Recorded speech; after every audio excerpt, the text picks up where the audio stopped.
We are talking today the influence algorithm. What is that? The influence algorithm? Yes.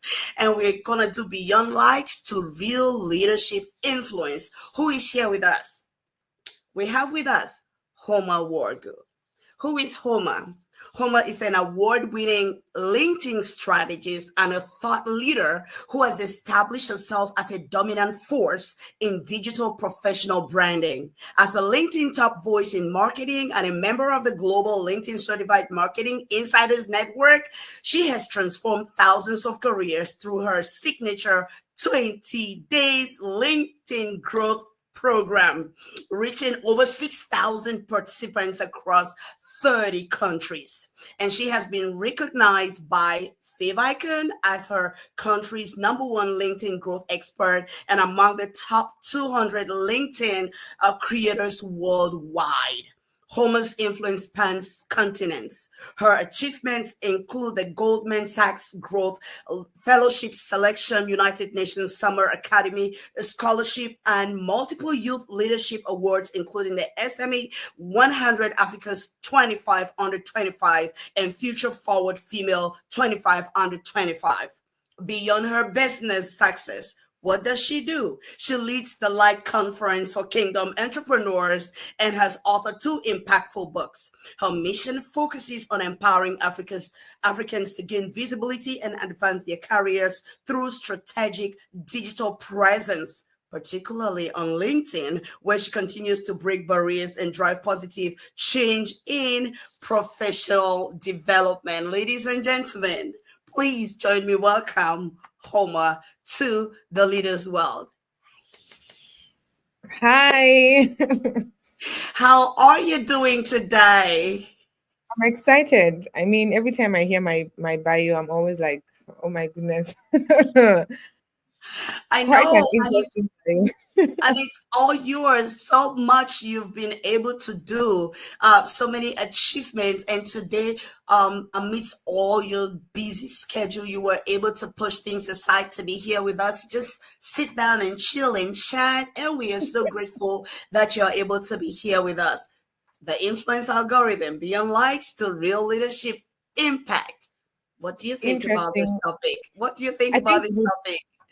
I think it's a very interesting topic, especially in this decade where a lot of people do really crazy things for engagements, for likes, right? And then the leadership aspect is indeed missing, right? I believe it's a conversation that needs to be had on every platform, not just YouTube or Facebook, LinkedIn, Instagram, Twitter, very much especially, right? So I believe this is a very interesting and it would be impactful after we finish our conversation because I have a lot to share in this regard. Oh my goodness. Listen. You just heard from Homa. I didn't tell you. She has over 130,000 followers on LinkedIn only. Let's not talk about Instagram and all the social media platforms. Listen, you want to tell your friends, you want to share this, please go ahead and share because we need everybody to be part of this conversation. We are in a digital age, and we'll be right back.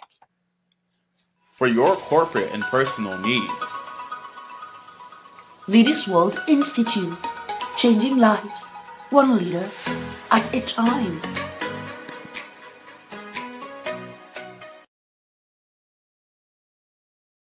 Now I'm sitting over here being very, very curious. And my question is, how did you begin this journey? Because I did your 20-day LinkedIn challenge program, and that's how I came to know about you and what you do.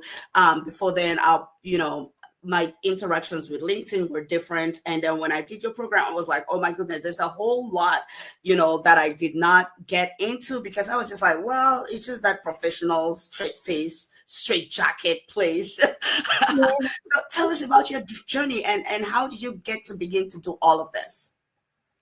Well, I think probably the question should also have included which one of my journeys, right? Because I had started a long time even before the whole LinkedIn Queen thing. I believe LinkedIn Queen was basically the time when God really announced me to the world. He's still doing that, but that was the major one. I had already started making impacts as young as 17. I started my NGO in my 100 level, my first year in the university, and I was impacting people in my community, my home state, River State in Nigeria. Right. I remember there was a time I wanted to speak to secondary school students, and they literally chased me away from three schools that I went to. But today I'm not being chased away. I'm even being invited to not just schools but organizations. So I believe that I went through those things to strengthen my muscles and really change my focus, not just to get acceptance from the masses, because this also speaks to our topic, right? Beyond likes. Likes are basically acceptance. Okay, people think this thing is good, but then there's sometimes that it's not real leadership, right? So God used those early years to teach me that indeed you should focus on leading people, making an impact. Basically, that's when my journey started in the university.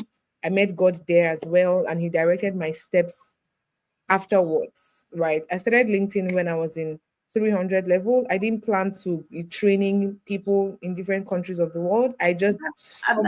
That's how long ago, 300 level, you started Okay, LinkedIn? well, I would say I started LinkedIn in 2019. Okay. On a subtle basis, 2020, maybe I took the notch higher a bit, 2021, but I didn't see major Mm, change or even feedback from the masses till like 2022, 2021-ish. So for those years, I kept building behind closed doors. And I think this is one thing a lot of people miss out on in this decade, right? mm, They think that immediately they start showing up, then all the likes should come, all the people should come, right? I had my own silent days. Like I usually say, I had my wilderness days where I built behind closed doors without anybody watching, without mm. anybody applauding, but I continued regardless, right? Because I knew I wanted to build a brand that would stand the test of time. So that's basically how my journey started. And I'm so grateful about how God has brought me this far. So, what are some of the misconceptions that leaders have as far as influencing through social media? Why do I ask this question? I have dealt with leaders, especially in the African continent, who are doing great, fantastic work, like solid, top notch work. But as far as social media presence, they don't have that much of a strong presence. And I'm like, oh my goodness, your work is so good. Why aren't you on all these platforms? What do you think are some of the misconceptions that are challenging some leaders from getting on these social media platforms and just spreading their influence? Okay, I think that's very interesting because in recent times, I've had the largest number of influential and industry leaders reach out to me that they now want to be active on LinkedIn because they've literally seen that the world is moving past them, right? And I usually tell them that the fact that probably when you were born, the internet was not there doesn't mean that the internet has not come to stay. And if you allow the internet to move past you, you basically be there thinking you're making some sort of impact or influence when it could be more if you leverage the internet, right? I believe one of the major misconceptions they have is that the internet is for a specific group of people, Mm, maybe content creators, people termed as content creators or influencers in quotes.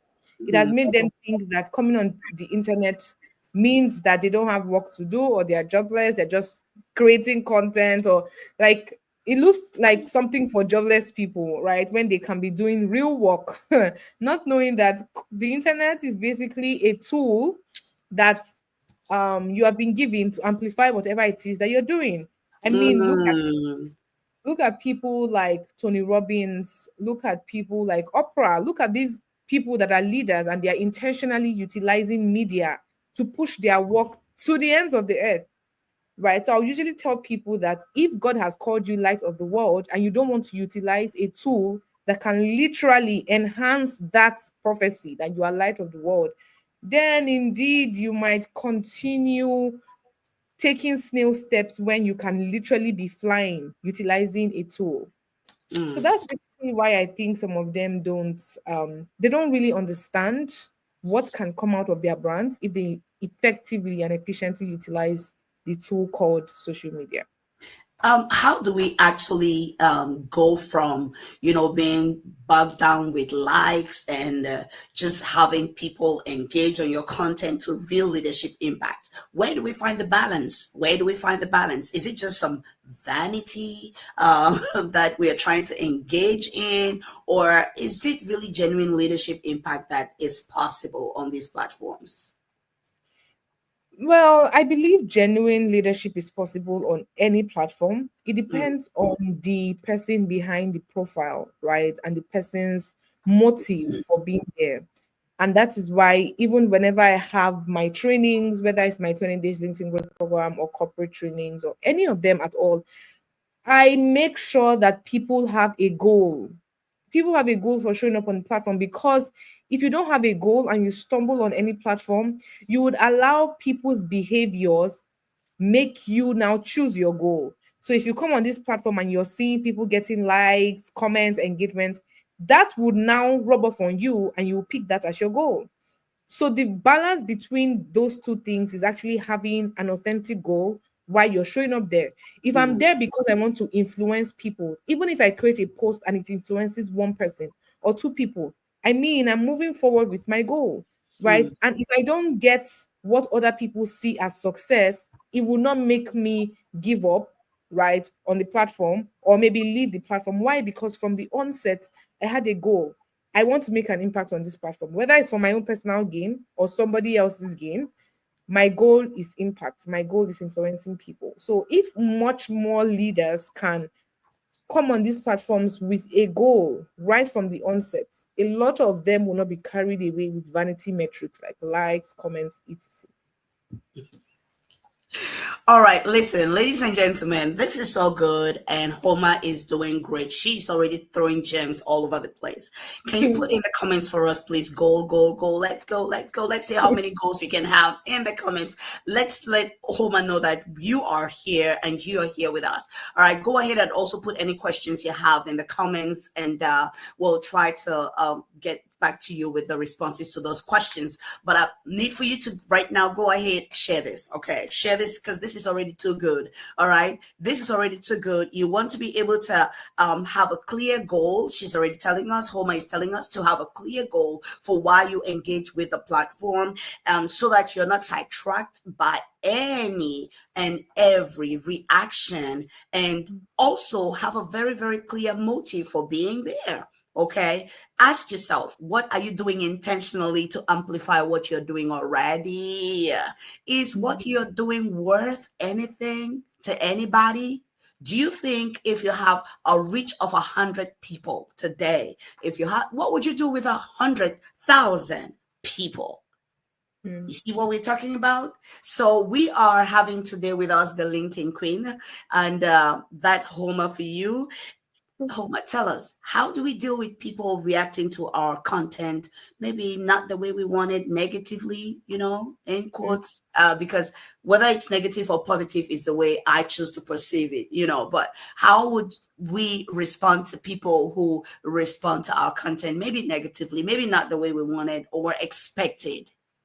Okay, so my advice in that light would be to expect the worst right from the set.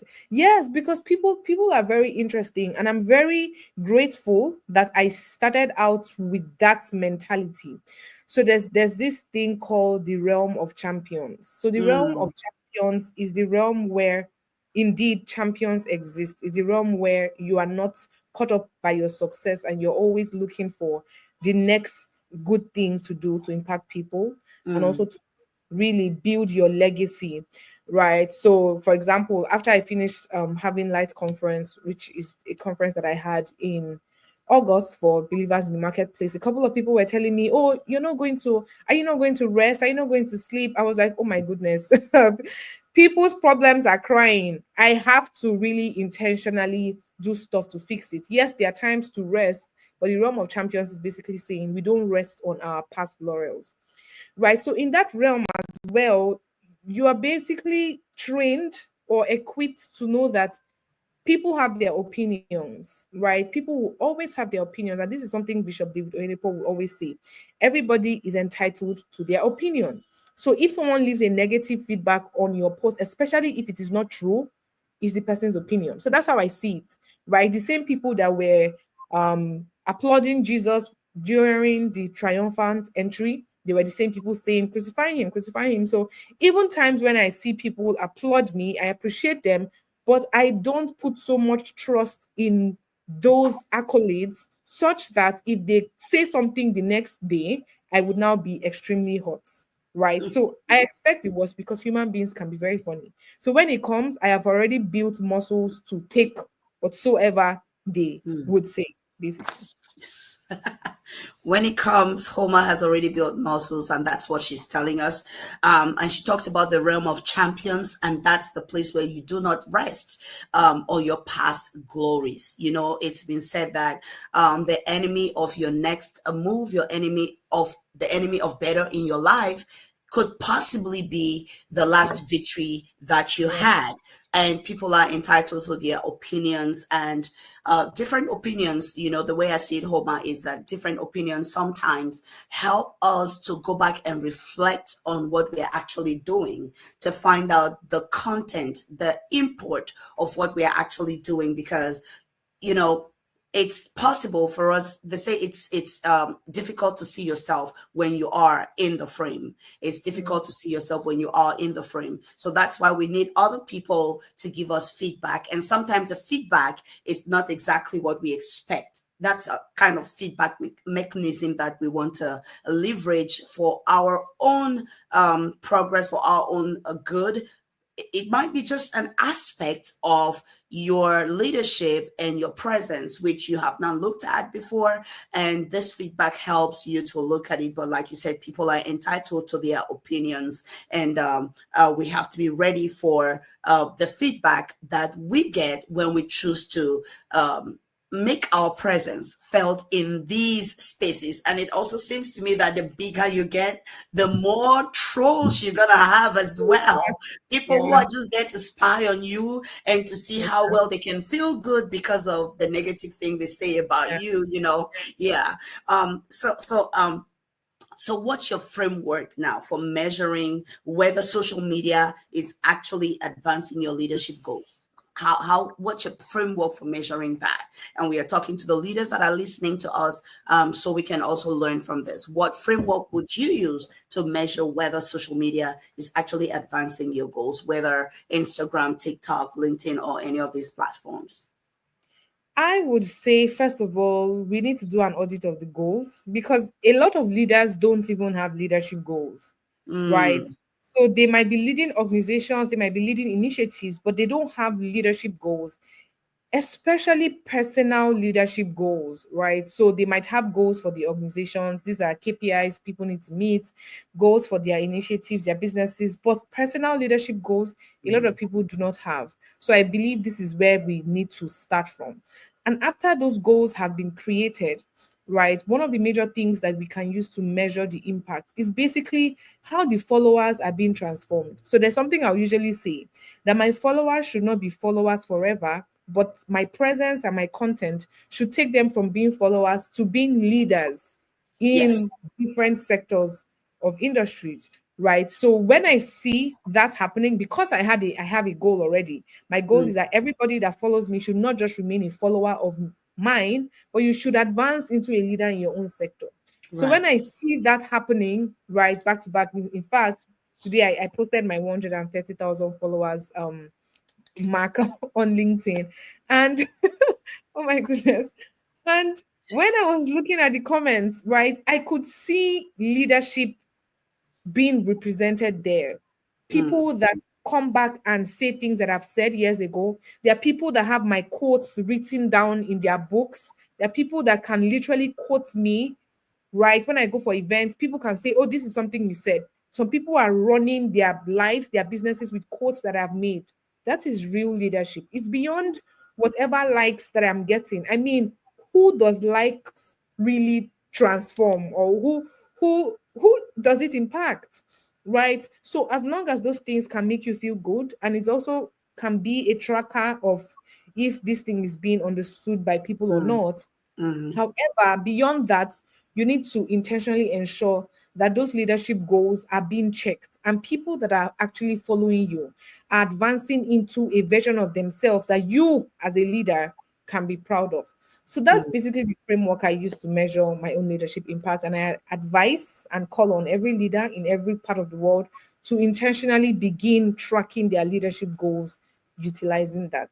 Wow, this is so beautiful. This is so beautiful, guys. Listen, Homa is telling us to have your leadership goals, your personal leadership goals, because you may have goals for your organization, but beyond, before your organization, you must have your personal leadership goals as a leader. So put in the comments for us, please. Leadership goals, leadership goals. Let's know you're there. Leadership goals, let's go. Leadership goals, put that in the comments. So, Homa, can you walk us through your process for turning day-to-day leadership experiences into valuable social media content? Hmm. Well, I basically just tell the stories of those experiences. I don't make it technical. So I don't make my presence and even my leadership technical at all, because if you do, that's when you're going to get one out, you're going to get burnt out, you're going to get tired, because it's even going to be boring to you. So on a day-to-day basis, I experience things physically and I come on my platforms to share those things and share the lessons there. For example, my LinkedIn newsletter, this career Mm, flight, my love letters to the passengers. If you read those letters, you notice that this is just a lady telling the stories of her day-to-day experiences and sharing business and career lessons from it. I don't make it technical, right? For example, I was using how people fry eggs, right? And I related it to impact because I was frying egg. A lot of things that we do, there are hidden lessons there, but we don't see it. And so we can't tell it. And that's why people now say, I'm struggling with content. Your entire life is content. You just have to see it and tell it. It's not that deep, right? So when people now see experiences as an opportunity to preach a message, right? mm, And not just you going through it because God wants to take you through it. No, there's a message in everything that He takes you through. And when you start seeing it in that light, you will notice that your leadership impact is heightened, because mm, that way, as you're going through certain things, you're not just only going through those things, you're taking people through it. And unknowing to you, there are a lot of people that's in those situations that those things can help. Because when I mm, come online to share things and people are like, oh my goodness, I can relate. When I was writing it, I didn't know as much people would be able to relate. But you mm, never know who your message or your experience would impact. So basically, you are a leader not because you have a title, but because you have an experience that can solve people's problems, right? mm, So basically, come online and share it in the most interesting and attractive way possible. And I think this is where most leaders now miss out, because they want to now come online and make their experiences so technical. mm, Make it attractive, because if you tell your story and nobody's attracted to it, then you've not made any impact, because nobody has fed on that thing that you've put out, right? So mm. make it excellent, but yet make it attractive. Wow, ladies and gentlemen, that's Homa telling us about the power of telling an authentic story. Okay, that's the power of telling an authentic story and how it connects you with your audiences in such meaningful ways that nothing else could actually connect you with those audiences. And it just stems from your day-to-day living. Your day-to-day living. I like how you say, do not try to make it technical. And that brings Yeah. us to the next question, which is, how do we nurture and build meaningful relationships beyond social media, surface level networking? Like, you know, I mean, somebody like you with 130,000 only on LinkedIn, and then let's not talk about the thousands on the other social media platforms.